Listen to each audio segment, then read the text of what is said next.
Saint Seiya es una franquicia bastante grande en el medio del anime y manga. En sus casi 40 años de vigencia en el nicho, se han producido numerosos productos, algunos muy buenos e interesantes, otros pues no tanto. Sin embargo, es un hecho que han dejado muchos misterios a sus anchas, algunos muy conocidos y nombrados, otros no tanto. En esta oportunidad verás 8 misterios y curiosidades de todo Saint Seiya. Antes de comenzar te invito a que le des like a este video si es de tu gusto, a que te suscribas al canal, así apoyas a la producción de nuevos videos y a la calidad de los mismos. Y ahora sí, procedo a ir directo con el contenido de este video.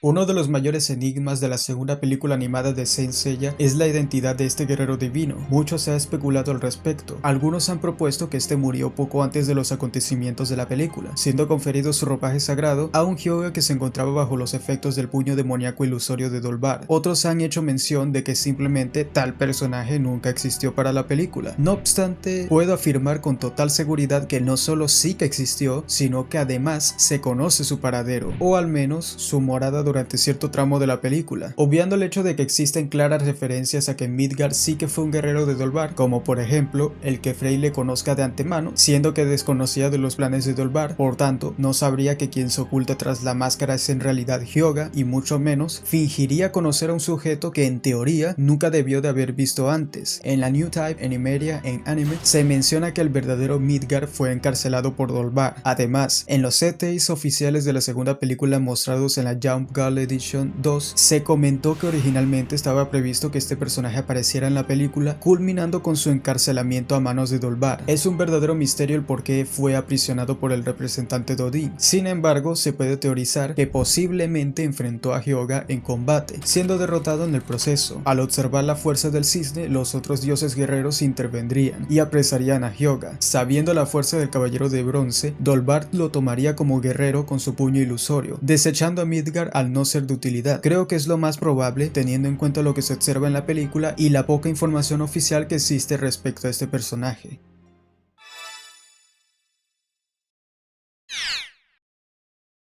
El personaje de Frey es sin dudas una de esas pequeñas sorpresas que resultan satisfactorias, a pesar de que tuvo un papel secundario y no tan frenético como el de los protagonistas o los dioses guerreros al servicio de Dolbar. Logró cumplir con su propósito narrativo y realmente es un sujeto que te deja muy impregnada la emoción en la piel, ver cómo se sacrificaba sin importar qué, no solo para salvar a las tierras heladas en que nació y vivió durante toda su vida, sino también para redimir el honor de Asgard y apoyar la causa de Atena. Respecto a él siempre ha existido cierta incógnita. ¿Frey es un dios guerrero? En la película nunca se da pie a pensar que Frey forme parte del mismo grupo de guerreros que Loki, Ron y Ur. No obstante, existe información oficial que nos brinda un mejor contexto de su figura y rol en Asgard. En la New Type, en Emeria, en anime, se hace mención de que Frey no solo era uno de los lugartenientes cercanos a Dolbar, sino que también era un respetado héroe de Asgard, lo que explica su impresionante fortaleza física y su dominio del cosmos, así como la confianza que Frey depositaba en Dolbar, por no mencionar la autoridad que mostró frente a los dioses guerreros, quienes, aun con su carácter desafiante y barbárico, obedecían sus órdenes. Se desconoce el por qué Frey es considerado un héroe de Asgard antes de los hechos de la película, pero si apreciamos el detalle de que es alguien que, pese a su poca participación en la historia, mostró excelentes aptitudes físicas dignas de un guerrero, no es de extrañar el por qué se le tenía en tan alta estima en Asgard.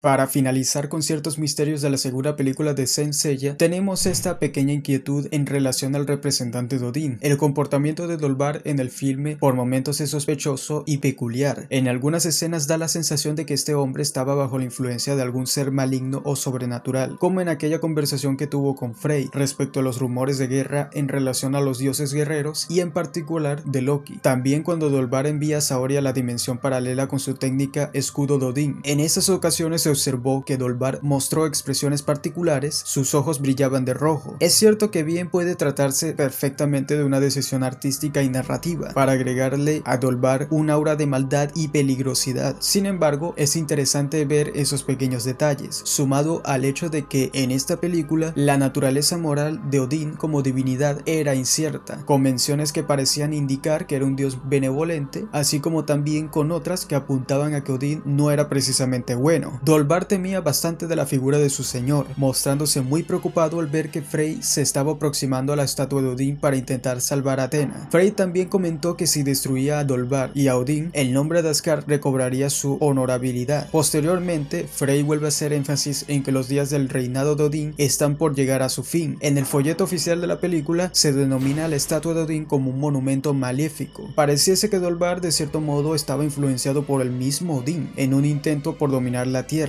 El propio Dolbar hizo alusión a que su objetivo era corromper al mundo, lo que va más allá de una simple dominación o reinado. De todos modos, oficialmente no se ha hecho mención de que el sacerdote de Odín haya sido poseído por alguna entidad, por lo que por el momento no es más que especulación. De todos modos, ¿qué opinas tú al respecto?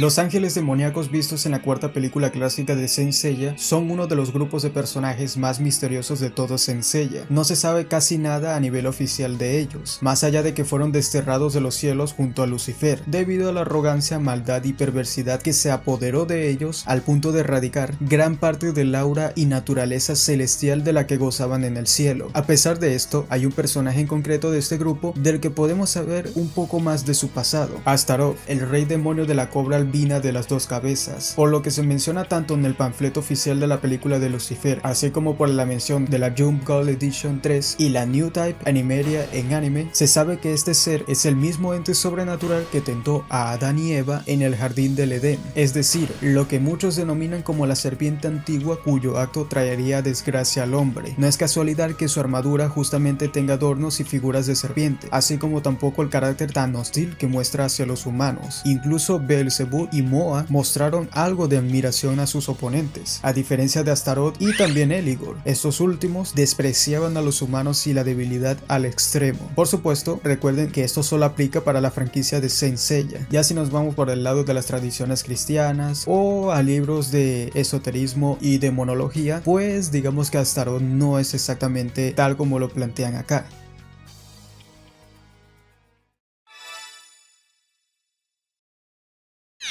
Años atrás era común escuchar o leer a muchas personas que creían que los dioses de Saint Seiya fueron una vez humanos, simples mortales como cualquier otro. Esto a raíz de lo que se describe en el hipermito contenido en el Cosmos Special. He aquí que surge la pregunta que ameritó incorporar este misterio en esta sección de videos. ¿Qué tan cierto es lo que menciona el hipermito?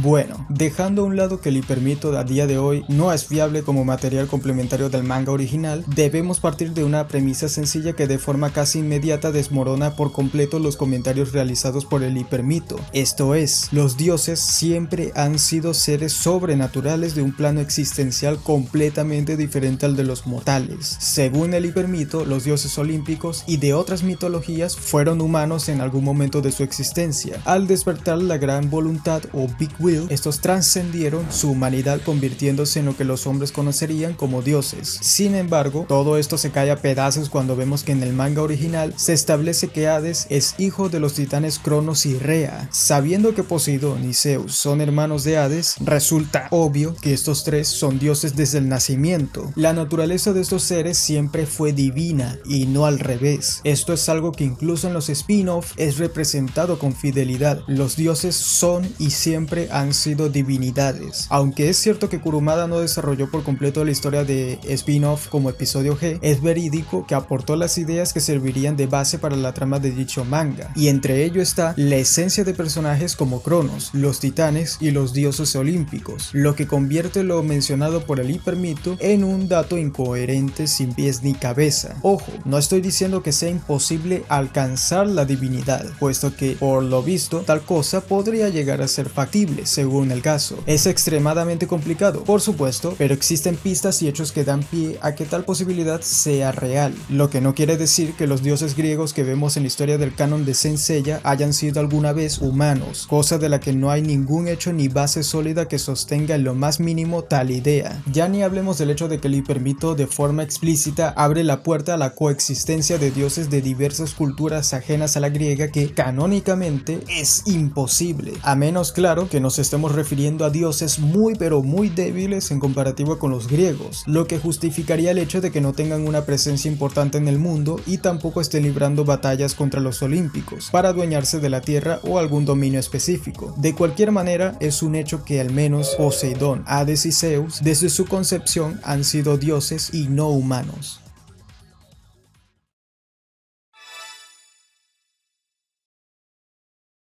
El cruento y sanguinario maestro de Iki es uno de los personajes más salvajes que pudimos observar en la franquicia, a pesar de que existen versiones alternas del personaje como la vista en Time Odyssey, y por cierto, lo lamento, pero no me compro esa excusa barata del Genro Maoken de Saga como desencadenante para la maldad de Guilty. Simplemente es incompatible con lo visto en el manga, sin mencionar que le resta credibilidad y peso como uno de los grandes orquestadores del Iki colérico y malvado que vemos a inicios del manga, reduciéndolo a ser una vez más la pobre víctima de otro que era otra penosa víctima del destino. En fin, hoy no le echaré tierra a ese spin-off, al punto. Mucho se ha teorizado de la persona tras aquella intimidante máscara. Es habitual escuchar que se trataba de un caballero o alguien importante para el santuario. No obstante, el estatus de este personaje en relación al santuario y Athena es un poco incierta a día de hoy. En medios oficiales como la enciclopedia Taisen y el libro Cosmos Special, se le nombra como un caballero sin especificarse la categoría ni la constelación a la cual podría estar conectado, algo que de hecho es congruente y lógico. A fin de cuentas, el preparar a aquel que será el portador de la legendaria armadura de Fénix es una tarea que solo es digna de ser ejecutada por un caballero. Por el contrario, tenemos lo que indica el manga original en la sección de enciclopedia de los personajes de la obra, específicamente del volumen 13, donde aparece agrupado junto a los caballeros negros. Esto es curioso puesto que las fichas de datos de los personajes estaban divididos en 4 categorías. La primera era referente a los caballeros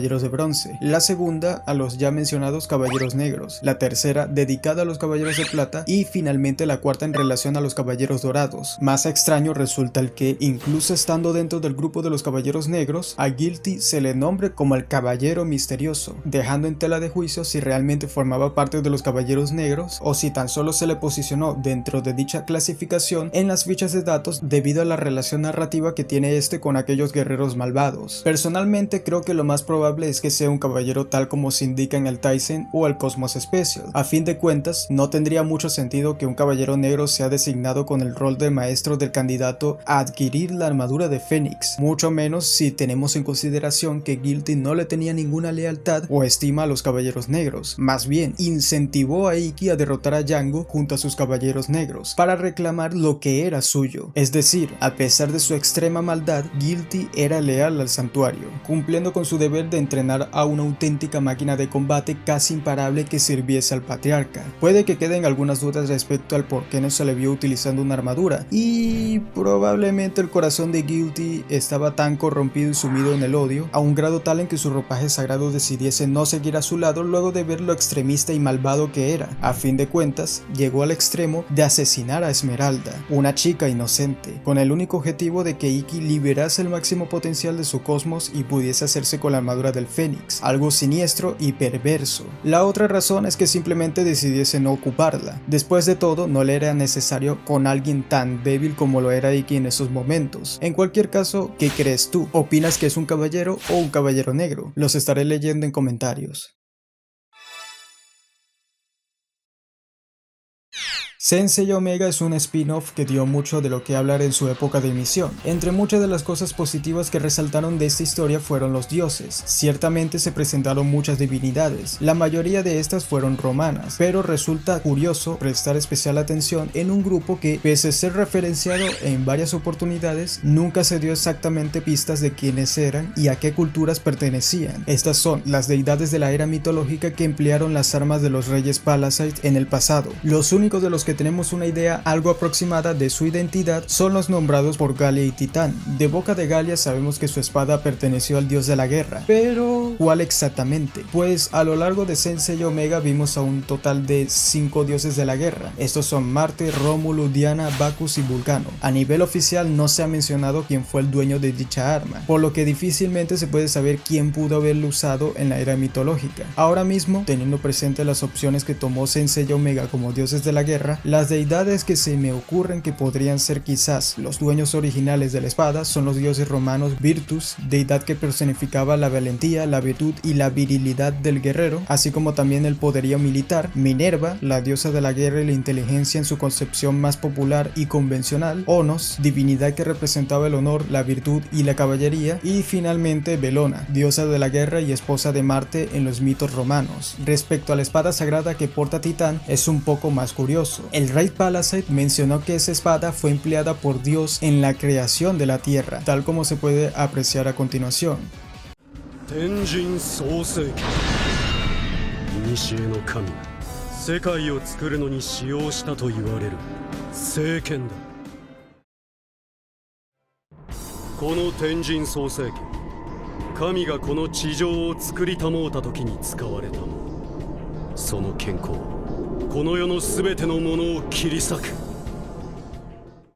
Una vez más, es complicado saber a qué dios exactamente se está refiriendo. No obstante, teniendo presente el estilo de narración que ocupa para expresar un evento fundacional y cósmico, que además es sabido que Saint Seiya Omega está conectado de alguna forma con las películas clásicas de Saint Seiya donde se describe que Dios es el creador del mundo, cabe la posibilidad de que esta espada haya sido utilizada por Dios al crear y dar forma a la Tierra, lo que también brindaría un vistazo de cómo se relaciona este spin-off con otras obras del multiverso animado de Saint Seiya. Aunque pese que todo esto suena genial, es importante tener presente que en el japonés, al hacer referencia a Dios como creador del mundo, no solo se entiende necesariamente como el señor que dio paso a la existencia de la Tierra, sino del universo en general, lo que a simple vista puede entrar en conflicto con la idea que presenta Saint Seiya Omega, donde se sabe que Apsu es el creador de dicho universo y de la humanidad. Sin embargo, no tiene por qué haber una inconsistencia, pues perfectamente se podría argumentar que el dios bíblico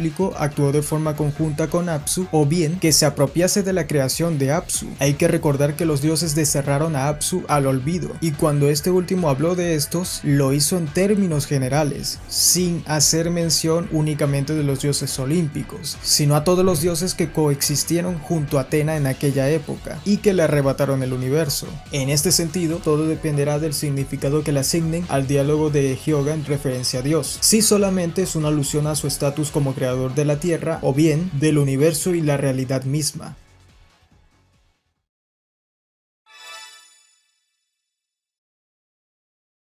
Finalizamos con este último misterio con respecto al hipermito, el Big Will o Gran Voluntad. Mucho se ha dicho de esta cosa a lo largo de todos estos años, que sí es el dios más poderoso de todos en Seiya, que gracias a él existen los dioses y bla bla bla bla. Al punto, ¿qué es realmente el Big Will? Bueno, nuevamente hago énfasis en que este material no es canónico y se publicó antes del arco de Hades, por lo que se debe tomar con muchas pinzas cualquier cosa que se mencione allí. Pese a ello, es interesante revisar esto para ver realmente a qué hacía referencia el hipermito con la Gran Voluntad. Según el texto, la mencionada con anterioridad Gran Voluntad no sería más que una fuerza divina y creadora, no un ente consciente o sobrenatural, como los dioses que estamos acostumbrados a ver en Saint Seiya. Esto se refuerza con el hecho de que esta Gran Voluntad, gracias al impulso y causa del Big Bang, vagó por todo el universo formando todo lo que en él existe, sin mencionar que la esencia de la misma puede ser despertada por los humanos tal como se indica en varias ocasiones en el texto. Inclusive es posible que la Gran Voluntad se trate de una obra del dios del tiempo Cronos, entidad primordial que el hipermito sugiere tiene una relación directa con la creación del universo, ergo, está implicado con el Big Bang y la creación provocada por la Gran Voluntad.